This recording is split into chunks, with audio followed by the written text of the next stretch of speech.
Welcome, bienvenidos. This is Roxana from Metamorphosis Rocks, and today we're going to have a little talk about Alpha Fox 78. Now, Alpha Fox 78 is a content creator, an influencer. I don't know what to tell you.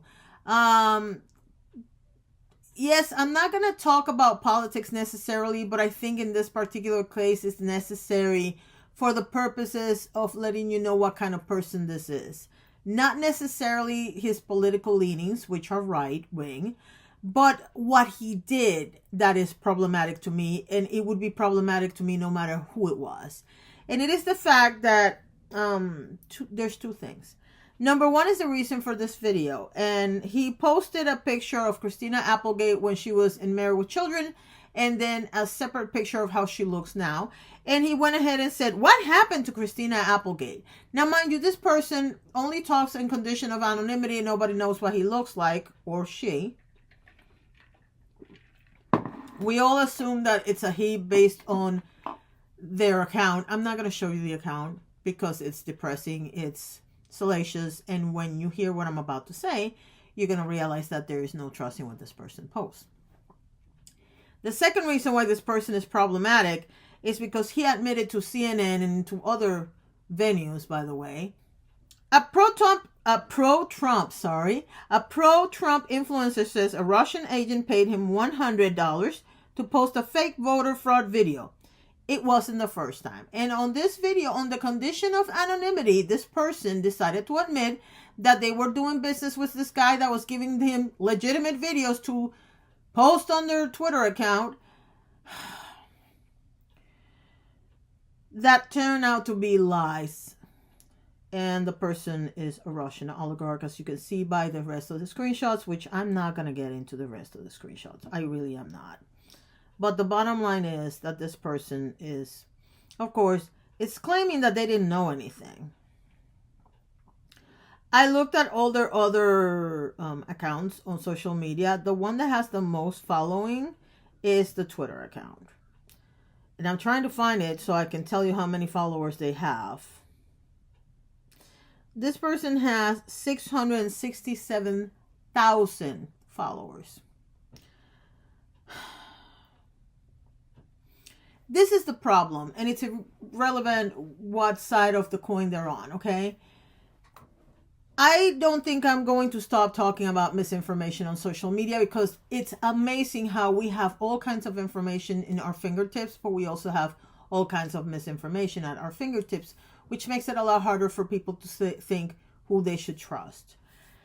The reality is that if you're willing to believe anything coming from this man's mouth, once he admits to other venues that he lied, why are you still believing anything he has to say? Now, one of the issues that I have problems with, and I'm probably going to do a video solely on that, is rage bait. And what that means is that you post something ridiculous or mean-spirited or whatever in order to get people to react to it and increase your visibility on social media. This man pays, as Mother Jones very shadily pointed out, this man pays for his blue check on Twitter, which means he gets more exposure than other people. And he's giving misinformation, and I'm sorry, I don't believe he didn't know it was misinformation. I'm pretty sure he knew. So here's the thing about this person. This person spends all his time doing, and this is something that I keep asking people and nobody can answer to me. If you're so sure that your guy is so good, why do you have to lie to prove that he's good? Because at that point, you're proving that he's not that good and neither are you. This man took money to post fake stories on social media. And then he used some of that money to pay for his blue check so that he can get even more eyeballs on his stories. But there's a second part of this, which is going to affect everybody just the same as this affects everybody. It's the fact that we are in the bad habit of quote tweeting these people and making them public to the rest of the world. And I'm guilty of that right now.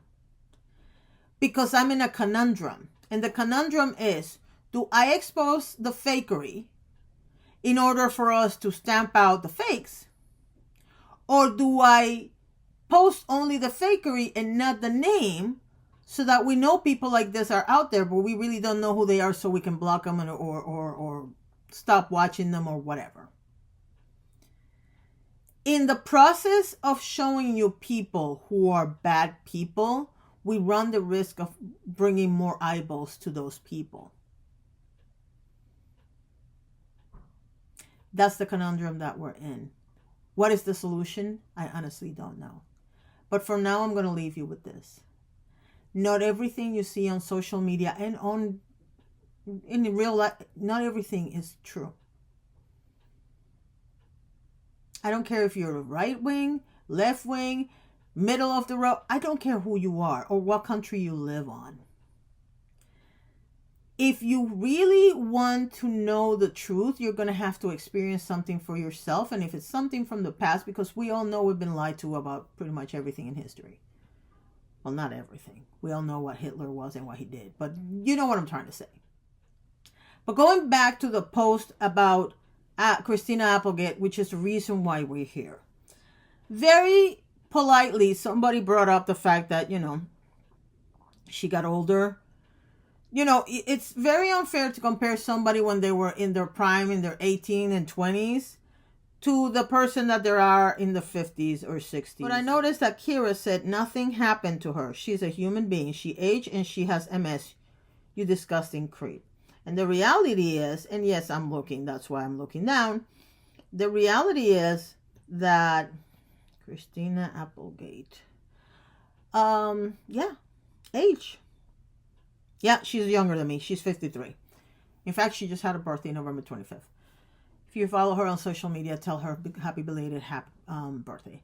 The reality is very simple. We all age. And some of us stay skinny and some of us don't. Some of us develop medical conditions and some of us don't. And at the end of the day, who cares? Especially coming from somebody that doesn't have the balls to put their face with their account on anything. All we know is he's from Massachusetts because that's what he was willing to tell CNN. Now, I have an idea of who he is based on some research that I did, but I'm not going to blast him on social media because that's not the point. The point is you have a lot of nerve talking about somebody's looks when you don't even have the balls to show up on social media so we can tell how good looking or not good looking you are. I can't wait to hear your thoughts. Thank you so much for watching and have a wonderful day.